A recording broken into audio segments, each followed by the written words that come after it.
De passage à Saint-Jean-de-Luz, j'envisage de faire quelques achats de linge basque chez Onatis.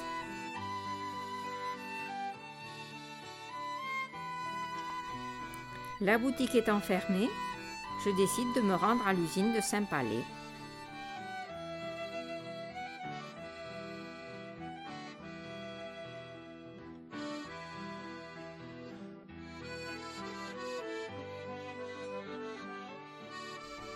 Au téléphone, la directrice me propose même une visite de la fabrique.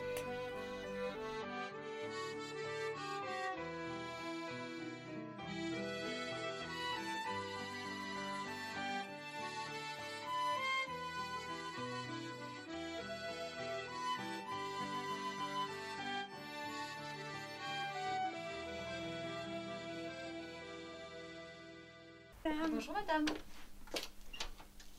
Comme prévu au téléphone, c'est possible de visiter votre atelier? Bien sûr, avec plaisir. Avant de faire quelques petits achats, parce qu'il y a des tas de belles choses, des tas de belles couleurs. Avec plaisir. Venez avec moi. Merci d'accord.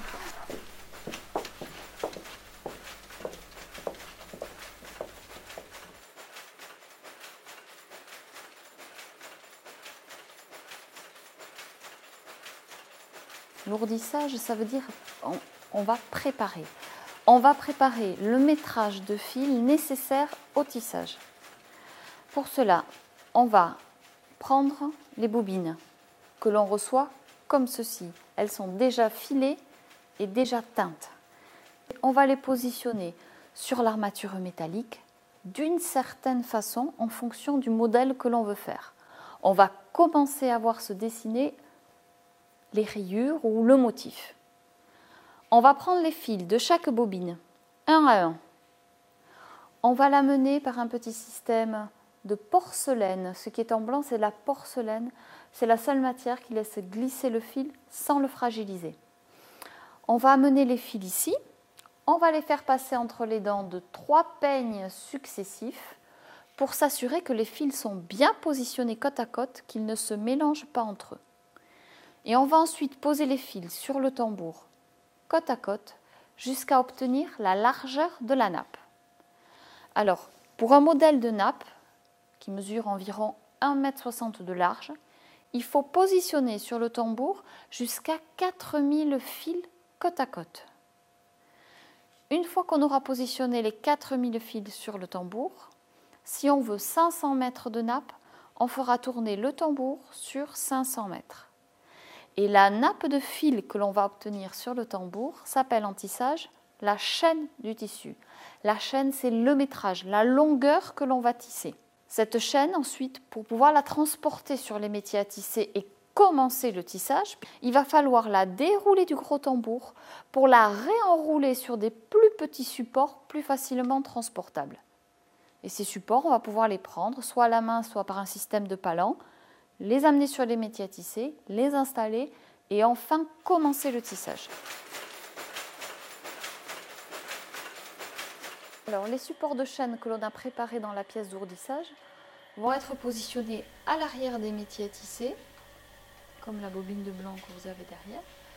Les fils vont être amenés à l'avant du métier à tisser.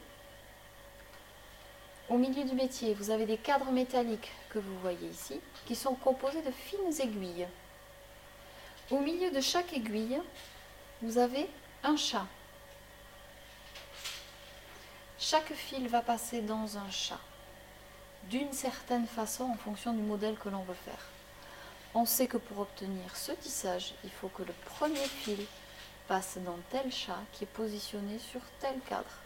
Le deuxième fil dans tel chat qui est positionné sur tel cadre, et ainsi de suite. Et comme pour faire une nappe en largeur 1,60 m, il faut aux alentours de 4000 fils, il faut passer 4000 fils un par un dans chaque chat de chaque aiguille. Ça demande beaucoup de temps, beaucoup de concentration, il ne faut surtout pas se tromper, parce que si on se trompe, on va tisser un défaut.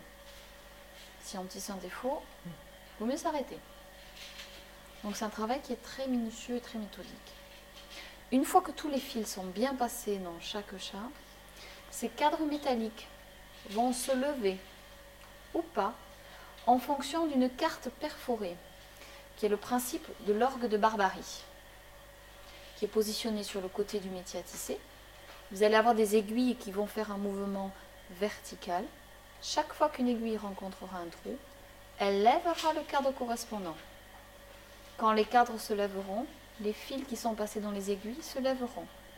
Et si le cadre reste en bas, les fils resteront en bas. Et dans l'intervalle de fils qui se sera créé ici devant, on fera passer une navette ou une pince, en tout cas un système pour amener le fil de trame. Et c'est le fil de trame qui va faire le lien entre les 4000 fils de chaîne. Vous allez avoir un peigne qui va venir tasser le fil contre le tissu. Et le point d'après, d'autres cadres se lèvent, d'autres se baissent. Nouvel intervalle, nouveau passage du fil de trame, nouveau tassement de fil, nouveau point, et ainsi de suite. Le fait d'avoir ce mouvement vertical de fil de chaîne et horizontal, le va-et-vient de la navette, le fil de trame, ça fait le tissage.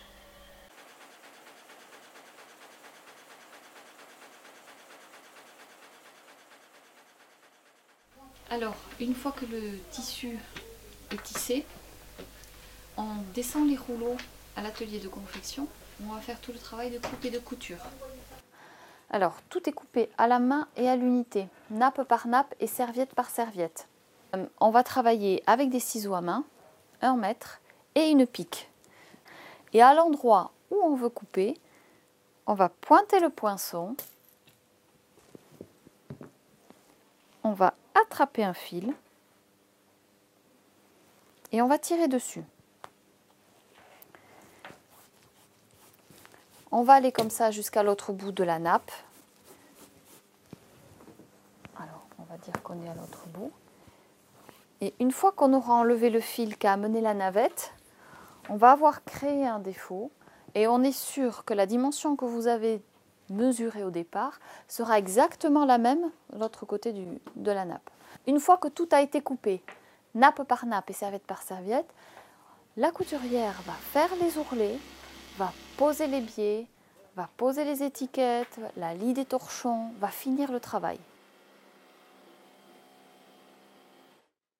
L'entreprise Onatis a été créée en 1948 pour le tissage de la toile à espadrille. Puisqu'à l'origine, c'était dans le Pays Basque, c'était quand même un gros marché, l'espadrille. Mon grand-père, puisque c'est lui qui a créé l'entreprise, a décidé de créer un tissage de toile espadrille. Et il revendait ensuite la toile espadrille à des façonneurs, des gens qui assemblaient la toile sur la semelle.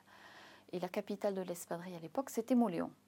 Malheureusement, aujourd'hui, l'espadrille est complètement périclitée. On fabrique l'espadrille maintenant dans son intégralité, soit en Chine, soit au Bangladesh. Et il n'y a pratiquement plus de tissage de toile espadrille dans la région. À partir des années 1960, mon papa a repris l'entreprise. Et là, il a développé un tissage, celui du linge de maison, pour essayer de compenser le début de la chute de la toile espadrille. Et aujourd'hui, 2010-2011, à partir des années 2010, oui, on a arrêté de tisser complètement la toile espadrille. Alors, le linge basque à l'origine, c'était un linge qui était posé sur les bœufs. Une couverture en lin, avec des rayures de chaque côté de couleur bleue.